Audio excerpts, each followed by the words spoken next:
ഇപ്പോൾ നമ്മോടൊപ്പം ഈ ഒരു വിഷയത്തിൽ പ്രതികരിക്കാൻ വിദേശകാര്യ വിദഗ്ധൻ ഡോക്ടർ ജോസുകുട്ടി കൂടെ ചേരുന്നുണ്ട്. സർ നമസ്കാരം. നമസ്കാരം. ഇപ്പോൾ പശ്ചിമേഷ്യയിൽ വീണ്ടും യുദ്ധഭീതിയിലായിരിക്കുകയാണ്. ഹോർമുസ് കടലിടുക്കിൽ വാണിജ്യ കപ്പലിന് നേരെ വീണ്ടും ഇറാന്റെ ആക്രമണം ഉണ്ടായിരിക്കുന്നു. അതും US പ്രസിഡന്റ് ഇറാനുമായുള്ള വെടിനിർത്തൽ അനിശ്ചിതകാലത്തേക്ക് നീട്ടിയതായി പ്രഖ്യാപിച്ച് മണിക്കൂറുകൾക്കകമാണ് ഈ ഒരു ആക്രമണം ഉണ്ടാകുന്നത്. ഈ ഒരു ആക്രമണം നടന്നതിന് തൊട്ടു പിന്നാലെ നമ്മൾ എന്താണ് ഇനിയുള്ള സ്ഥിതിഗതികൾ വിലയിരുത്തേണ്ടത്? കാരണം കൂടുതൽ സങ്കീർണമാകുന്ന ഒരു അന്തരീക്ഷം തന്നെയാണ് കാണുന്നത്. ഇറാനും അമേരിക്കയും തമ്മിൽ നടത്താനിരുന്ന സമാധാന ശ്രമങ്ങൾ, പാകിസ്ഥാന്റെ മധ്യസ്ഥതയിൽ നടത്താനിരുന്ന സമാധാന ശ്രമങ്ങൾ പരാജയപ്പെട്ട ഘട്ടത്തിലാണ് ഇത്തരത്തിൽ സങ്കീർണമായ ഒരു അവസ്ഥയിലേക്ക് കാര്യങ്ങൾ പോകുന്നത്.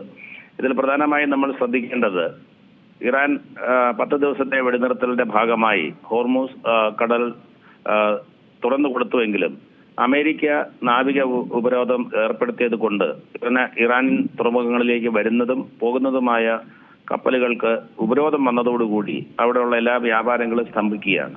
അപ്പൊ ഇതിനെ ഇറാൻ കണക്കാക്കിയത് ഒരു യുദ്ധ പ്രഖ്യാപനമായിട്ടാണ്. അപ്പോ ഒരു സമാധാന ഉടമ്പടി നിലനിൽക്കുമ്പോൾ അതിനെ മറികടന്നുകൊണ്ട് അമേരിക്ക ഏകപക്ഷീയമായി ഒരു നാവിക ഉപരോധം ഇറാൻ കപ്പലുകൾക്ക് മേൽ ഇറാന്റെ വാണിജ്യവും അല്ലാത്തതുമായിട്ടുള്ള മൂവ്മെന്റ്സിനെതിരെ കൊണ്ടുവന്നപ്പോൾ ഇറാൻ അതിനെ ഒരു യുദ്ധപ്രഖ്യാപനമായി കാണുകയും അതിന്റെ ഭാഗമായിട്ടാണ് ഇന്ന് ഇറാൻ യാതൊരു മുന്നറിയിപ്പും ഇല്ലാതെ 2 കപ്പലുകൾക്ക് നേരെ വെടിയുതിർത്തു എന്നാണ് നമുക്ക് മനസ്സിലാക്കാൻ കഴിയുന്നത്.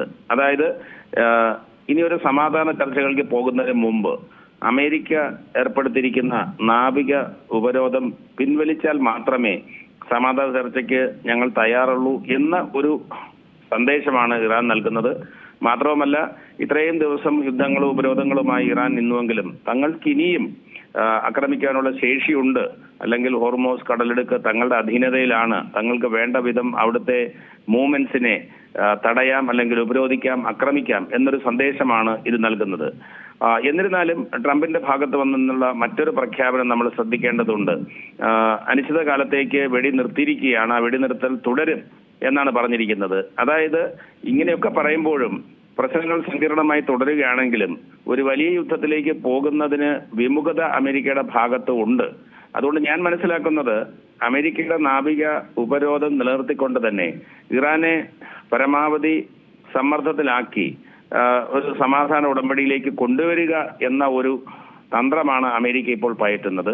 എന്നാൽ ആ സമ്മർദ്ദത്തിന് ഞങ്ങൾ വഴങ്ങുന്നില്ല, ഞങ്ങൾക്ക് ഞങ്ങളുടേതായ സമ്മർദ്ദങ്ങൾ ഈ കപ്പലിന് നേരെ വെടി വയ്ക്കുക വഴി ഉണ്ട് എന്ന് ഉള്ള തിരിച്ചൊരു സന്ദേശമാണ് ഇറാൻ നൽകുന്നത്. അപ്പോൾ രണ്ടുപേരും അവരുടേതായിട്ടുള്ള സമ്മർദ്ദ തന്ത്രങ്ങൾ പ്രയോഗിക്കുമ്പോൾ ചിലപ്പോൾ കാര്യങ്ങൾ കൈവിട്ടു പോകാം. ഒരു എസ്കലേഷനിലേക്കാണ് കാര്യങ്ങൾ പോകുന്നത്. താൽക്കാലികമാണെങ്കിലും ഒരു ലിമിറ്റഡ് ഏരിയയിലാണെങ്കിലും അത് സംഭവിക്കുന്നു എന്നാണ് നമ്മൾ മനസ്സിലാക്കേണ്ടത്. അപ്പൊ ഇറാനെ സമാധാന ഉടമ്പടിയുടെ ടേബിളിലേക്ക് കൊണ്ടുവരാൻ അമേരിക്ക നടത്തുന്ന ശ്രമമായിട്ട് നമുക്കിതിനെ കാണാം, സമ്മർദ്ദതന്ത്രമായിട്ട് ഇതിനെ കാണാം, ഇറാൻ അതിന് വഴങ്ങുന്നില്ല എന്നുള്ളൊരു എതിർതന്ത്രമായിട്ട് ഇതിനെ കാണാം. ഈ സൂചിപ്പിച്ചതുപോലെ കാര്യങ്ങൾ അതുകൊണ്ട് എപ്രകാരം മുന്നോട്ട് പോകുമെന്നുള്ളത് തീർത്തും നമുക്ക് പ്രവചനാതീതമാണ് എന്നാണ് മനസ്സിലാക്കേണ്ടത്. യുദ്ധ സാഹചര്യം, യുദ്ധം ഇതിനകം തന്നെ അമേരിക്ക അനുകൂലമായി പോയി എന്ന് തന്നെയാണ് ട്രംപ് പറയുന്നല്ലേ. അപ്പോൾ വലിയൊരു രാഷ്ട്രീയ തീരുമാനം ട്രംപ് എടുക്കുകയാണ്, വെടിനിർത്തൽ കാലാവധി നീട്ടുകയാണെന്നുള്ളത്. പക്ഷേ ഈ ഒരു പുതിയ തീയതി ഒന്നും പ്രഖ്യാപിക്കാതെ തന്നെയാണ് ഇപ്പോൾ ഒരു പ്രഖ്യാപനം ഉണ്ടായിരിക്കുന്നത്. ഇത് എത്തരത്തിലുള്ള ഒരു സമ്മർദ്ദമാണ് ഇന്നത്തെ സാഹചര്യത്തിൽ ഉണ്ടാക്കുന്നത്? ശരിക്കും പറഞ്ഞാൽ ട്രംപ് വിജയിച്ചു എന്ന് പറയുന്നതിൽ കാര്യമായ എന്തെങ്കിലും അർത്ഥമുണ്ടോ എന്ന് ഞാൻ കരുതുന്നില്ല. കാരണം ഈ യുദ്ധം തുടങ്ങിയ സമയത്ത് അവർക്ക് 3-4 ലക്ഷ്യങ്ങളുണ്ടായിരുന്നു.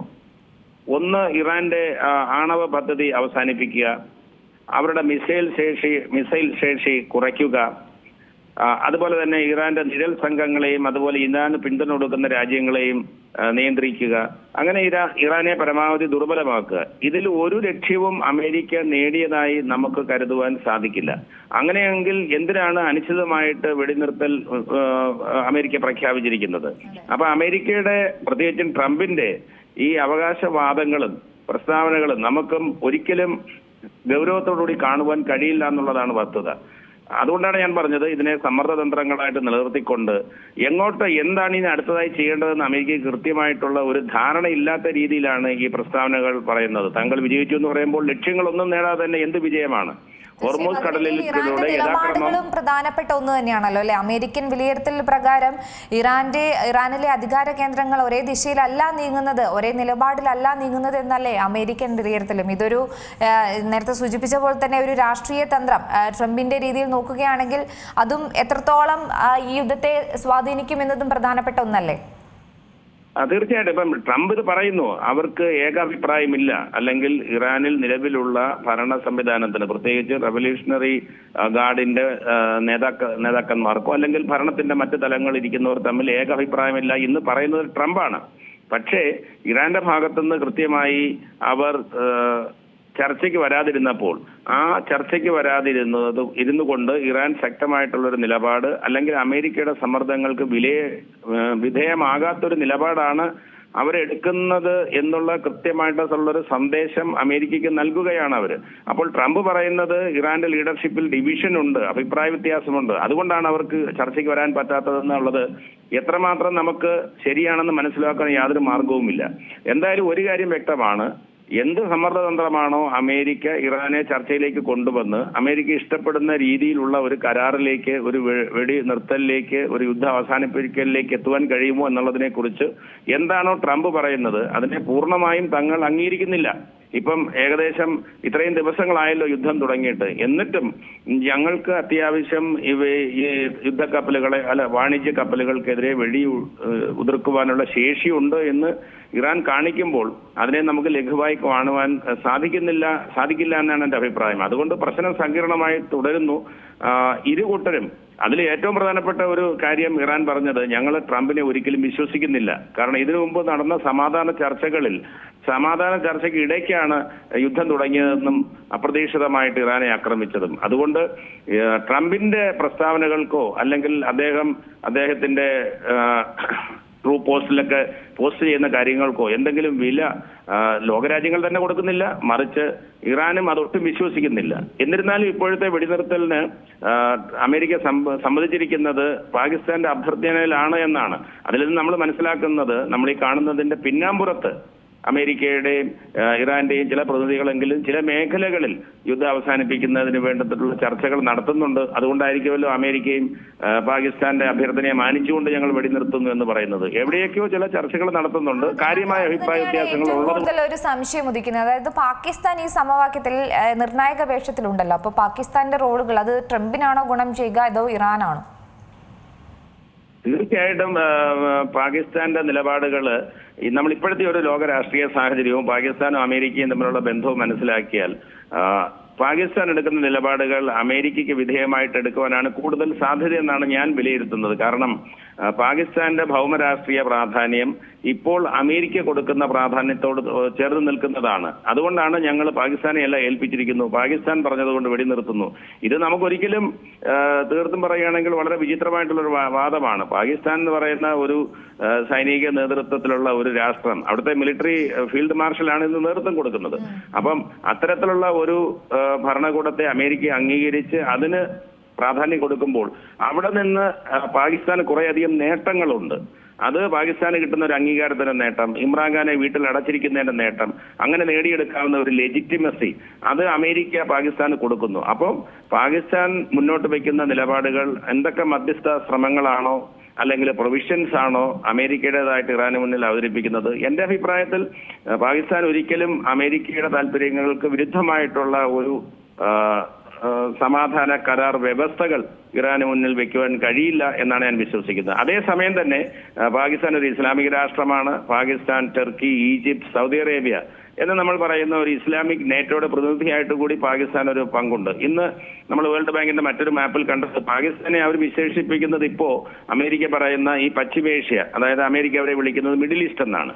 ഒരു മിഡിൽ ഈസ്റ്റ് രാജ്യമായിട്ടാണ് ഇപ്പൊ പുതിയ ജോഗ്രഫിക്കൽ ഡെഫിനേഷനിൽ പാകിസ്ഥാനെ കാണുന്നത്. അപ്പൊ സ്വാഭാവികമായിട്ടും എന്റെ അഭിപ്രായത്തിൽ കൂടുതലായിട്ടും പാകിസ്ഥാൻ ഒരു പുതിയ നിർവചനം അമേരിക്ക കൊടുക്കുന്നു, ഒരു പുതിയ ലെജിറ്റിമസി കൊടുക്കുന്നു. അത് നേടിയെടുക്കുവാൻ വേണ്ടിയിട്ടുള്ള ശ്രമമാണ് പാകിസ്ഥാൻ നടക്കുന്നത്. മാത്രമല്ല ഇതിന്റെ ഭാഗമായിട്ട് ഉറപ്പായിട്ടും പാകിസ്ഥാന് ചില സാമ്പത്തിക സഹായങ്ങളും മറ്റുമൊക്കെ അമേരിക്കയിൽ നിന്ന് കിട്ടും.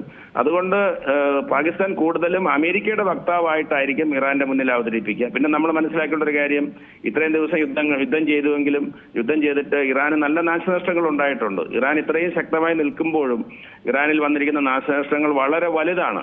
അപ്പൊ അത് കൊണ്ട് തന്നെ ഇറാൻ ദുർബലമാണ്. അപ്പം ഏതെങ്കിലുമൊക്കെ രീതിയിൽ യുദ്ധം അവസാനിപ്പിക്കണമെന്ന് ഇറാന് വലിയ താല്പര്യം ഉണ്ടാകും. അതുപോലെ തന്നെ അമേരിക്കയ്ക്കും താല്പര്യമുണ്ട്. അപ്പൊ ഈ രണ്ടു കൂട്ടർക്കും സ്വീകാര്യമായ ചില നിലപാടുകൾ അവതരിപ്പിക്കുന്ന ഒരു ഫെസിലിറ്റേറ്റർ മാത്രമാണ് പാകിസ്ഥാൻ.